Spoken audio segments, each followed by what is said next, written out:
Welcome back to the ThunderCast. We've got another interview here. Legendary Marshall player, Hall of Famer in the 2000 class, Chris Parker. Chris, thank you very much for being here tonight and taking the time to sit down and talk with us. Yeah, thanks for having me on. It's good to be back. Huntington's always a special place in my heart, so anytime I get to talk to some of the people, I feel like it's an honor to be able to do it. Oh, yeah. And what are you doing now, just to update everybody? Yeah, we're in Atlanta. My wife and I are in Atlanta. We're an empty nest. My daughter's in New York. My son's in Charlotte. And my wife's an actor, so Atlanta's Hollywood East, so she's pursuing that. And, I work my day job, Zebra Technologies, customer success executive. Just enjoying life. Can't get any better than that. Now, does Glenn keep knocking on the door since he's right down there too? Glenn and I actually end up running into each other quite often. Tim Mitchell throws parties, at his spot, so we end up running into each other there, and we do definitely keep in touch. And you guys are fraternity brothers, and we are. So that's definitely Glenn's always been like that brother from another mother, I like to call him. Yeah. But always, much respect for Glenn. He looked up to him all those years there, and even now, he's a great father and great husband and a great friend. So Glenn's a special person to me. Good.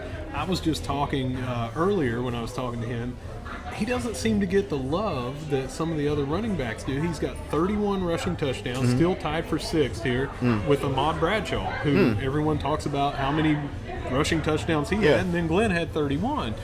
He's still in the top 10 in running backs for yardage as well. So I've got to educate everybody on what Glenn Pedro did here, because and I don't want to embarrass you, kind of came in here and blew him off the map, him and Orlando Hatchett.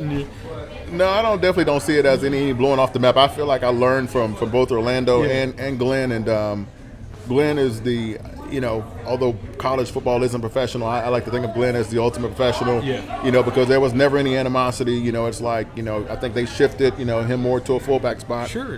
When I came in, and Glenn is someone I admire greatly. Like I said, there's times that I have memories of being out with my now wife, and one particular evening we were out, and, something kind of happened when I was away, and Glenn came to her defense and protected her while I was away, and that's the kind of person Glenn is. I hold Glenn in as high regard as anybody. Glenn is truly, like I said, my brother from another mother, so I love him like a brother, and, high regard. And, as far as any, disrespect that he might get, for where his disrespect might come in other places, he has my ultimate respect, as far as, players that I played with and people that I hold in high regard as an athlete and as a man. So. I think that it's not so much disrespect, that I just feel like he needs more love, for the stats that he did and what he brought to the team and all that. But speaking of stats, you are the all-time record holder here with 5,924 yards. The last 3 seasons were all over 1,700 yards. You've got 3 of the top 4 rushing single season here at Marshall, all over 1,700, like I said. And Devin Rockhead Johnson got up over there to come in on one of those. 68 touchdowns. Highest decorated running back here. What do things like that mean to you? And please don't be humble. I mean, it's very surreal, to be honest. I mean, I have a blanket that I got from the M Club, some, 5-10 years ago now, and I don't know that when is the last time I've actually held it up and looked at what it said. But it's hard to really grasp. I'm turning 50 this year, so it's a monument. It's like my gray.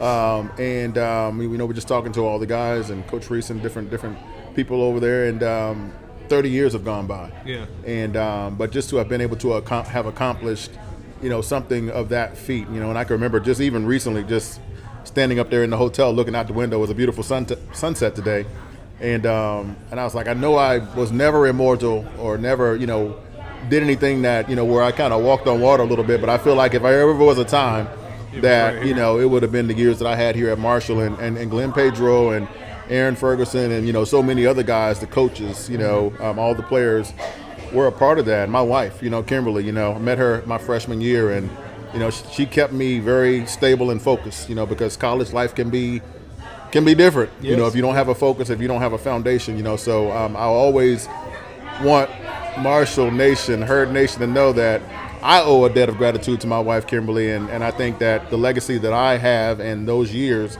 for the success I had, I feel like I owe a lot of it to my wife, because that's great. She was there from day one. Yeah, that's great. Yeah. We've got a couple of different questions that I ask these guys. I'm Sure. going to ask you as well. Sure. Favorite memory, is it the 92 championship, or is it something else that stands out in your storied career here? The 92 championship was very cool. I was a freshman then, so I do remember that season. If I'm not remembering correctly, I was a freshman, or I think that was the year that I had I was still behind Hatch and Pedro and everything, and I had my late in the game run that was, 89 yards or whatever it was. So that's one of my fonder memories. I was exhausted, but it was cool to get in there when my role wasn't as prominent or as important, but to feel like I have some legacy in that year, just for, practice squad or whatever it would have been. So, yeah. So Coach Matthews brought up, we were talking about different games, and he said as coaches that he always remembered the losses and they more than the wins, and that they haunted him and kept him up at night. And one that he brought up was the Boise game, and he brought up the field. And one of the quotes that he said, I want to get your reaction to this, he said that you had slipped in the open field a couple times because the field was so terrible. Ice down. And he said that you could have had easily 350 had you not done. Thoughts on that? I don't question anything Coach Matthews says. He recruited me out of Lynchburg, so they were there for Herman Callaway. But that definitely was one of those games. It haunts me too, because the field was iced. One that also haunts me is NC State. When we played them, we were winning. I think I had like 125 yards in the first half, pulled my hamstring, and it's one I would love to get back. Yes, sir. It's one I would love to get back. So those are definitely the haunting ones. Sometimes steal a little bit of the joy of the ones that really went well. Yeah, they do. Well, Chris, thank you for sitting down with me. I had your poster they had the schedule and everything. Yeah. I first came here to watch my first game in '91, and you're one of the earliest Marshall memories that I had. So Very cool. it's humbling to be able to sit down and talk to you. So. Well, it's a pleasure. Pleasure's mine, and go Herd. That's all I can say. I mean, Huntington's definitely a special place, and you think of all these football movies and Rudy and all of those different things. I mean, this place here, Huntington, was a nurturing place for me. Just being fresh out of high school and being on my own for the first time. This was a special place, and guys like Glenn Pedro and like I said, my wife, just really made it a good home away from home. Shout out, bro. Shout out. From the Peanut Gallery, we've got Glenn Pedro. Exactly. Chris, thank you very much. You got it.